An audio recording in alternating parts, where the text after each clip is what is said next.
ताई, आज आपने यहाँ पे मीडिया वालों को बुला करके अपने विचार व्यक्त करने का जो प्रयास किया है, अपने बारे में, अपने कार्य क्षेत्र के बारे में, अपनी जनता के बारे में क्या मैसेज देना चाहते हैं?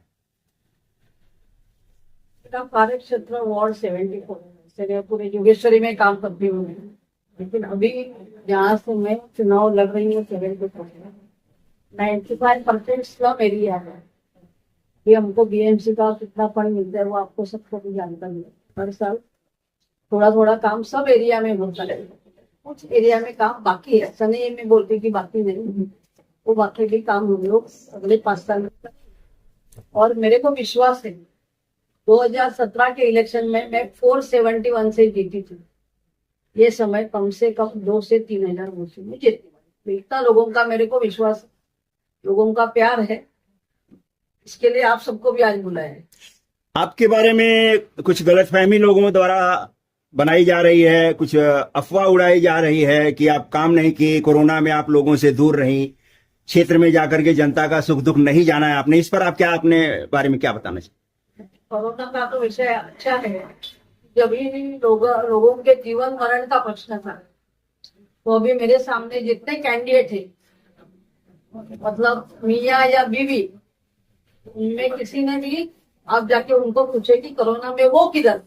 मेरा तो इधर बाजू में वैक्सीनेशन सेंटर था। अब पब्लिक को पूछेंगे तो पब्लिक बता देगी कोरोना में मैडम किधर थी। आर्सेनिक एल्बम, खाना, वैक्सीनेशन, लोगों को ट्रेन में बिठाने का, ये सब काम मैंने किया है। फिर आप एरिया में जाके पूछ। आपकी ही पार्टी के कुछ कार्यकर्ता जो नए पुराने जो आए हैं आपकी पार्टी में, उन्होंने आपके खिलाफ एक तरह से बगावत शुरू कर दी है, आपके खिलाफ जो है दुष्प्रचार कर रहे हैं। इस पर आप क्या कहना चाहेंगे? मेरे को ना ये सबकी अभी आदत हो गई। 2002 से मैं चुनाव लड़ रही हूँ, तो कैसे है मालूम है कि सामने सामने लड़ने की किसी में हिम्मत नहीं है, तो पीछे से वार करने वाले हमारे पार्टी में भी है। तो 16 तारीख को उनको समझ जाएगा क्या है। सुनील जी, आप आरपीआई के एक अच्छी पोस्ट पर हैं, अच्छे कार्यकर्ता हैं। मैडम के बारे में आप क्या कहना चाहेंगे, और जो इनके बारे में दुष्प्रचार कर रहे हैं, जिन लोगों के बारे में अभी सुना जा रहा है, उनके बारे में क्या कहना चाहेंगे? देखिए, अब बात जो है फेक नैरेटिव की, तो आप पत्रकार है, आप सभी भाइयों को अच्छी तरह से पता होता है कि जो अपना प्रतिस्पर्धी होता है, तो वो प्रतिस्पर्धी का इलेक्शन में गुणगान तो कोई करता नहीं कि मेरा प्रतिस्पर्धी मुझसे बहुत बेटर है। जी जी। और आप उसको वोट करिए या फिर उसको बहुसंख्या से आप जिताइए, ऐसे तो कोई बोलेगा नहीं।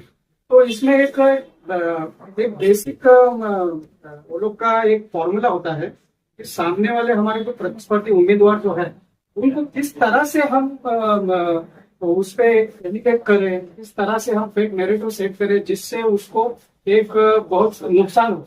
तो ये सारी बातें झूठी है। इसका सबसे अहम आपको एक कारण बताता हूँ कि कोई भी कैंडिडेट किसी वार्ड से, मैडम हमारी उज्ज्वला मोडक जी है, हमारी पास जो कैंडिडेट है वार्ड नंबर 74 से, कोई भी हमारा जो कैंडिडेट होता है या फिर कोई भी किसी भी पार्टी का कैंडिडेट होता है, और वो जब चुनाव लड़ता है, तो चुनाव लड़ने के बाद वो एक बार जीत के आ सकता है, जीत के आता है, फिर उसके बाद वो काम करता है, फिर लोगों के अपने ग्राउंड लेवल पे लोगों का पसंदीदा या नापसंदीदा माहौल सेट करता है। फिर उसके बाद वो अगर अच्छा काम करता है तो दोबारा चुनाव लड़ता है, फिर दोबारा चुनाव लड़ने के बाद दोबारा जीतता है, फिर उसके बाद लोगों का आशीर्वाद और भी ज्यादा बढ़ जाता है। फिर कहने का मेरा मतलब ये है, हमारा जो कैंडिडेट है ये 1 नहीं, 2 नहीं, 3 नहीं, 4 नहीं, 5वीं टर्म अगर पार्टी उनको टिकट देती है और लोगों का आशीर्वाद उन पे बनाया हुआ है बरकरार, तो इसका मतलब ऐसा तो नहीं होता है ना। तो वो फेक नैरेटिव कौन से तो हद तक कोई तो सोचेगा, तो 5-5 बार किसी उम्मीदवार को पार्टी टिकट देगी, और पार्टी टिकट उन्हीं को देगी ना जिनका नाम ग्राउंड लेवल पे हो। तो मैं ये सभी बातों को एक लाइन में संक्षिप्त उत्तर देना चाहता हूँ। ये सारी बातें झूठ है, ऐसी बातों को हम कीमत नहीं देते, और ऐसी बातों पे हम ज्यादा चर्चा भी नहीं करते। इस इलेक्शन के प्रचार में हमारा फोकस सिर्फ काम और काम और काम और विकास, हमारा एजेंडा एक ही है। हम और अच्छी तरह से किस तरह से वार्ड में काम करें, अच्छी तरह से हमारे कार्यकर्ता वार्ड में किस तरह से काम करें। जहां पर मैडम नहीं पहुंच पाएगी वहां पे कार्यकर्ता जरूर, जैसे मैडम ने कहा, तो मैंने लगभग मुझे लगता है हम कोरोना वॉरियर में मेरा भी एक नाम शामिल है। मुझे बृहन्मुंबई महानगर पालिका ने सम्मानित किया है सर्टिफिकेट से। तो हम लोग ऐसा जो ग्राउंड लेवल पे काम करते हैं, तो हमें कहाँ दिक्कत आती है तो हम मैडम जैसे ही लोगों को हम कांटेक्ट करते थे। तो इसका मतलब ये होता है कि कैंडिडेट तो अभी इलेक्शन है, इसीलिए मैं कैंडिडेट बोल रहा हूँ। लेकिन जो किसी चुनाव क्षेत्र में जो व्यक्ति चुनाव जीतता है, उसके बाद वो वहां पर नहीं पहुंचता, तो उनके कार्यकर्तागण जो होते हैं, जो उनको रिप्रेजेंट करते हैं, तो ऐसा कोई दिक्कत नहीं आएगी। ग्राउंड लेवल पे सबका काम हो चुका है। और इससे एक अहम बात और एक बोलता हूँ, आपने तो एक चीज में मुझे पूछा, लेकिन उसके बाद और बढ़कर मैं एक जवाब देना चाहता हूँ कि इलेक्शन के बाद जो बृहन्मुंबई महानगर पालिका में जो भी कैंडिडेट चुन के आता है, तो उसके बाद उस कैंडिडेट का बाकायदा लीगली वहां पर एक बैठने का स्थान होता है, एक केबिन होता है। तो क्या मेरा ये सवाल है, जो व्यक्ती बोलता है मैडम आम्हाला येऊन भेटल्या नाही किंवा काय नाही, तो क्या उनमें से कोई आदमी मैडम के केबिन पे आया, कोई काम लेकर आया? तो ऐसा कोई भी नहीं है। ऐसा आप दूरबीन लेके ढूंढोगे ना तो वार्ड में नहीं मिलेगा। बहुत अच्छा। डॉक्टर साहब, आप इस एरिया में मैडम के पड़ोसी भी हैं और मैडम के लिए काम भी करते हैं। बीजेपी के आप एक समर्पित कार्यकर्ता हैं और डॉक्टर होते हुए भी आपने कोरोना में बहुत सारी सेवाएं लोगों की हैं। कैसा अनुभव रहा है आपका यहाँ की जनता का, और मैडम के प्रति जो लोगों का नजरिया बदला जा रहा है, उसके बारे में आप क्या कहना चाहते हैं? सर, कोरोना काल पे मैं मैडम के साथ में काम कर रहा था। मैडम के सुपरविजन में हम लोग काम कर रहे थे। और काम का बताएं कि हमने मैडम से रिक्वेस्ट किया कि हमारे पूनम नगर या हमारे जो क्षेत्र है यहाँ के ग्रीन फील्ड हो, पूनम नगर वगैरह या दुर्गा नगर या महाकाली, इनको दूर ना जाना पड़े, तो हमको हमारा वैक्सीन सेंटर यहीं कहीं दे दो ताकि हम तक पहुंच पाए। और हमको जगह नहीं मिल रही थी, तो हमने प्राइवेट जो है 2 गाला लेके जो है, जिसका पैसा जो है जो भाड़ा लाखों में आता था, वो हम लोग भरते थे। और हम लोगों ने वैक्सीन सेंटर पूनम नगर में खड़ा किया ताकि यहाँ की जनता को हम एक वैक्सीन उनके डोर स्टेप पे दे सके। और आपको बता दें कि कोरोना के समय में मैडम के सुपरविजन में हम लोग आर्सेनिक एल्बम और ये सब जो गोलियां बांट रहे थे, प्रिवेंटिव मेडिसिन, उसके अंदर हम लोग 8-9 लोगों की टीम थी, जिसमें 2 सगे भाई हमारे कार्यकर्ता ठाकुर, वो दोनों जो है कोरोना ग्रसित हो गए और दोनों का डेथ हो गया। मतलब हमारी जो 9 की टीम थी, उसमें से 2 लोग हम लोग पब्लिक की सेवा करते करते 2 लोगों ने अपनी जान गंवा दी। इससे ज्यादा आपको एग्जाम्पल नहीं दे पाऊंगा। और रह गई कोरोना काल के साथ गांव भेजना है, मैडम का इंस्ट्रक्शन था सर्टिफिकेट इशू करो। हम लोग कम से कम रात के 1-1 बजे तक 1000-1000, 500-500 लोगों को सर्टिफिकेट देते थे। और रह गई काम करने की बात, से बीच में मैडम की जब तबियत खराब थी, कुछ कार्डियक इश्यूज थे, तो वो वहां के जो भी उनका फंड था या जो भी काम करना रहता था, वहां के एरिया के कार्यकर्ताओं को लेके हम लोग उस चीज को उद्घाटन करते थे। चाहे सारीपुर नगर का हो या दुर्गा नगर में काम हो या पाड़ा के काम हो, से पाड़ा लादीकरण का काम था। मैडम तबियत ठीक नहीं, तो हमने पाड़ा के लोगों को लिया, अपने 4 कार्यकर्ताओं को लिया और हम जाकर उस काम का उद्घाटन किया। तो वैसे चाहे उसमें टेकरी का काम है, वहां के जो पदाधिकारी हमारे थे, हम लोग 5-5, 6-6 लोग जाकर उस काम को जो है उद्घाटन करते थे और काम को पूरा करते थे।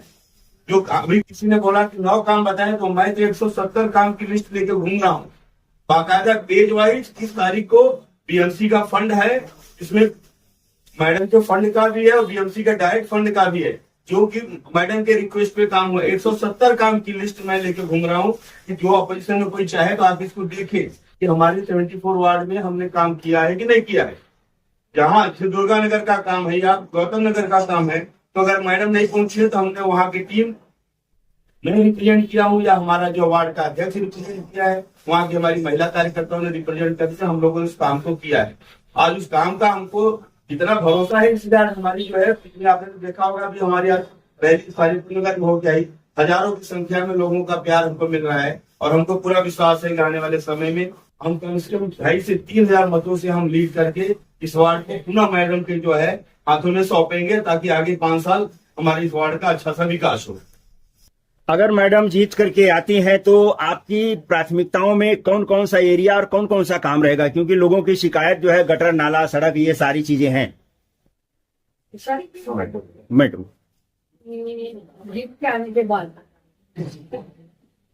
हमारा वार्ड प्रताप नगर से चालू होता है। प्रताप नगर से उनका सारे का बहुत बड़ा इश्यू चल रहा है। मतलब लोग अभी मैं घूम रही तो लोगों की खाली इच्छा है कि हमको छोटा सा भी लेकिन अपना घर चाहिए। तो अपना बहुत सारे प्रोसीजर चालू हो गए, बाकी है। दुर्गा नगर में इंग्लिश होने उसका भी इश्यू चालू है। कल देवेंद्र जी मीटिंग में आए, हमारी जाहिर सभा हुई तो उनको वो इधर दिया। ऐसे मेजर एरिया में तो स्लम डेवलपमेंट का ही लोग बोल रहे हैं कि अभी हमको नाली कोगा गटर मत बनाओ, अच्छा। हमको अच्छा घर दे। ओके। तो हमारी ये इच्छा है कम से कम 2 साल के अंदर काम पूरा होने के लिए उनके लिए 6-7 साल लगेगा, लेकिन 2 साल के अंदर हम लोग 50% से ज्यादा एरिया में इस सारे डेवलपमेंट का काम चालू। जैसा कि कल मुख्यमंत्री जी, हाँ, इधर हिटलिस्ट करके बिल्डिंग है, फिर उनके इधर रोड का इशू है। वो लोग जाते हैं, मेरे पास जाने के लिए रास्ता नहीं है, छोटा चौके है, वो वन वे है, बहुत जाम है। पूनम नगर में सीवर लाइन नहीं, मतलब करोड़ों रुपए टैक्स भरते हैं लेकिन सीवर लाइन नहीं था, उसका काम भी चालू है। अगले 1 साल के अंदर पूनम नगर की हर सोसाइटी हम लोग सीवर लाइन से जोड़ेंगे। कल जैसा कि मुख्यमंत्री जी आए थे, ये रैली काफी सफल रही, तो ऐसे में आप कितने नगर सेवक बीजेपी, शिवसेना, शिंदे गुट और आरपीआई की तरफ से कितने नगर सेवक ला करके दे सकते हैं? मुंबई में महायुति का महापौर होगा, हिंदू होगा और मराठी। धन्यवाद मैम, धन्यवाद, थैंक यू।